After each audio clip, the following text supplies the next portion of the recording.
My dad is like, I don't even know, he's like just quote songs and start drumming on the table or something with his hands.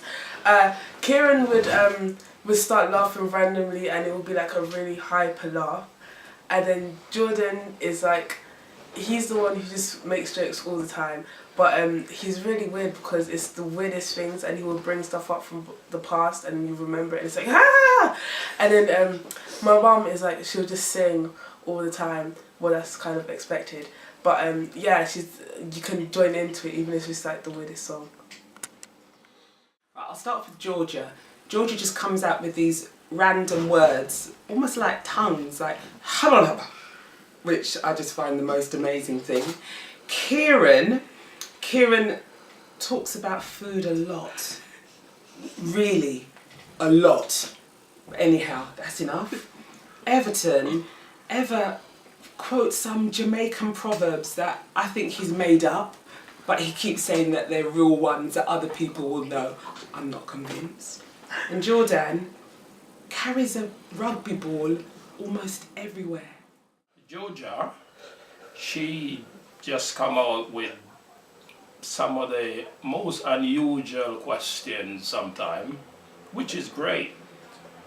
Kieran, always interested in doing something in the kitchen, i.e. cooking or eating.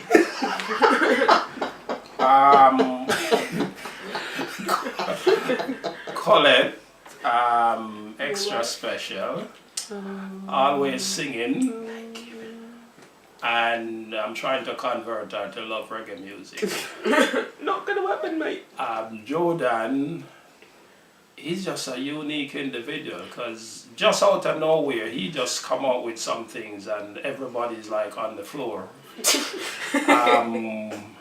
There's no rhyme or reason, but you know, that's his way and it works for us as a family and we enjoy life together. My mum likes to sing. My sister's just Georgia. My dad's, which is weird, my dad likes to drum for some weird apparent reason. And my brother likes rugby a lot, more than I like food. Yeah, coming back to my mum, yeah. She sings like when she's out in public, she sings like even in church.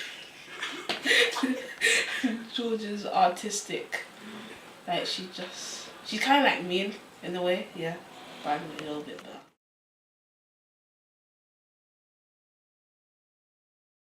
I'm grateful for the unity and that's one, and the fact that we can get by without like having a lot of everything or maybe not as much as we could want, but we can all be together and still be satisfied and content with what we've got, and that we all like we're just so weird that we kind of just gel.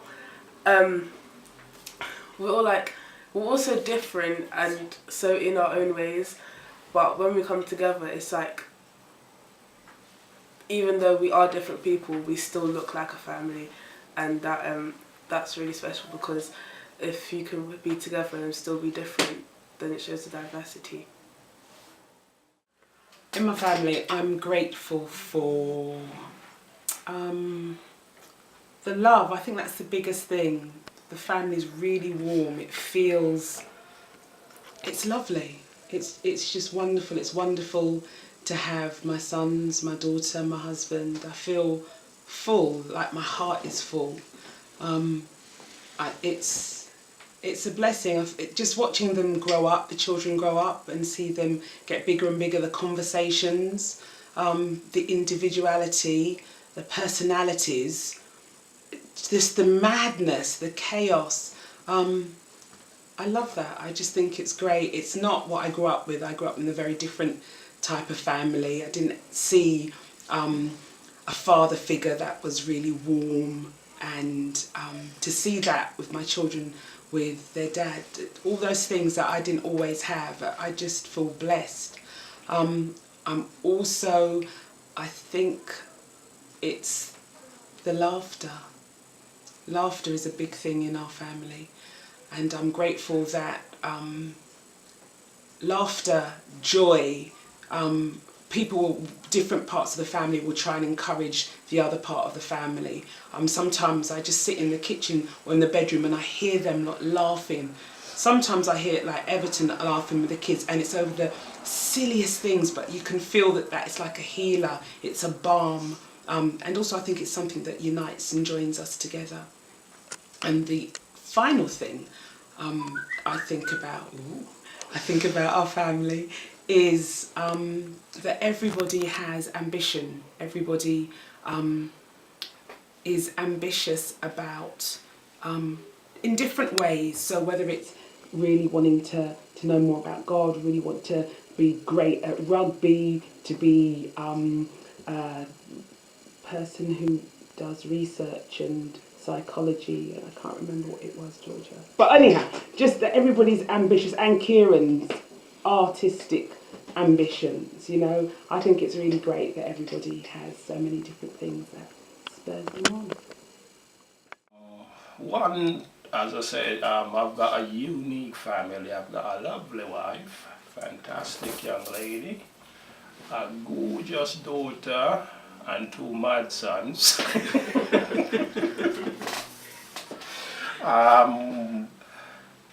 And sometimes it's just the impromptu things that individuals would just come out with and just change the whole atmosphere. And they're very encouraging. We are very encouraging with it to each other, and we're always looking after each other's welfare. It's lovely when we are, you know, like in the kitchen and we do something together, whether just, you know, bits of cooking and stuff like that, and or even to just have a normal conversation about the reality and the facts of life. You know, the children will ask questions which, you know, many times I say never had the opportunity of having such conversation with my parents, or even just asking the question. But it's fantastic that they've got the freedom to say, because we always say to them, we'd rather they come home and ask the questions that they would like to ask, and if we can't give them the answer, we try and find it and get it to them.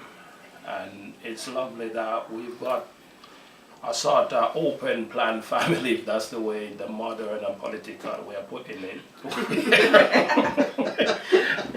Where, you know, the kids have the freedom to have a conversation with us as their parents, or you know, we have a conversation and ask them how things are and how we can help, and it's great.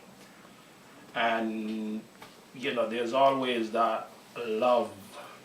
You know, like for Father's Day, they were just brilliant. They, you know, did the best of the best. And, you know, Georgia always says, my one daughter, I got 2 daughters, but she's always a special one. The other one left home a few years ago. You know, but they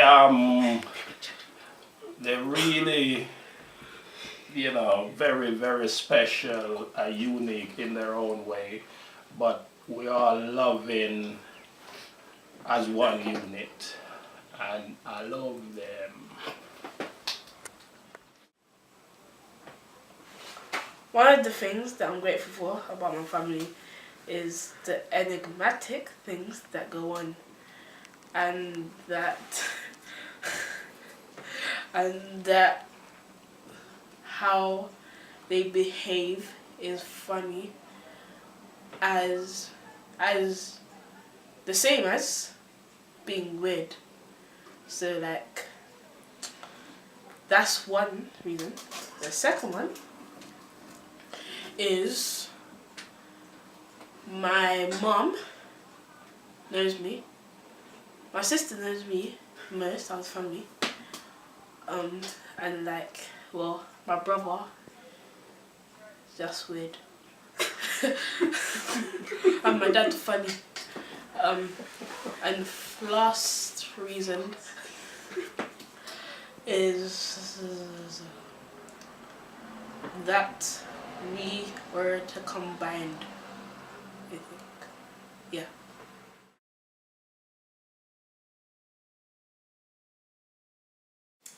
The thing that shows me that my family loves me is that they're always supporting me and they're always like, yeah, George, you can do it. And my mum and my dad especially, they're always like supporting me, whether it's academically, creatively, or just through what I'm thinking. They're always like, yeah, George, you can push through whatever obstacles there are. And Kieran and Jordan, they're always like providing fun for me. So even though I'm like really weird by myself anyway, they're always like hiding it, so I just have loads of fun. And it's fun plus support, which is very good. I think the biggest thing that shows me that my family care is how much they want to be around me, and how much they hug me and tell me they love me and tell me they miss me. So when I come in from work, there's a big hug and it's just, I just want to be with you, Mum, or I love you, Mum. So yeah, it's lovely. He's just wonderful. I have to say, after 21 years, he's the most amazing husband. I feel like a queen. I feel like there's no one more gorgeous than me, no one better able to do things than me. I feel like there's nothing that I can't achieve. I feel like I'm a great wife, a great mother. I even feel like I can cook, and trust me, being in a house with a husband that cooks and people come to your house for his cooking, it's great. I feel wonderful. He's a great husband. And I'm not just saying it because I think he's going to watch the DVD. Oh, really?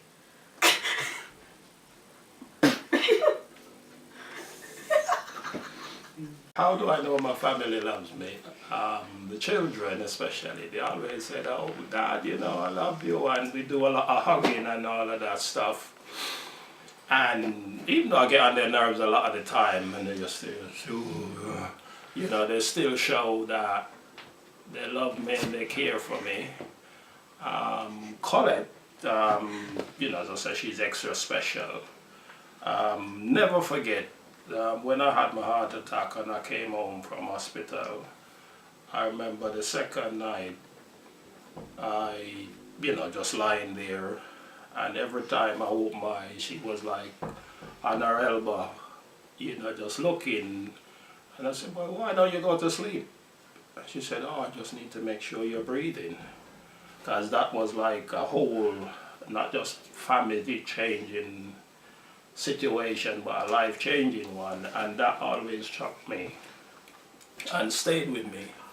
That, you know, that was just, you know, something different, because she, even though she was tired, but she needed to make sure that I was breathing.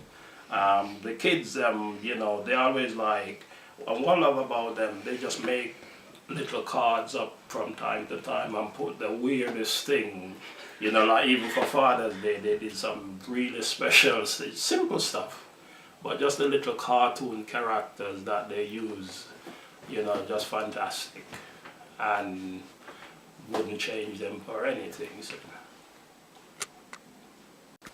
Well, my mum and my dad cook for me. And I like fried chicken and sometimes home cooked chips. And my sister buys me like movies, sometimes and chocolate. My brother, even though I'll get on his nerves, he buys me mollies still. Yeah, my favourite drink is K, which my mum gets me, but she didn't get it today on my trip. Like, and like, I like my dad's curry good.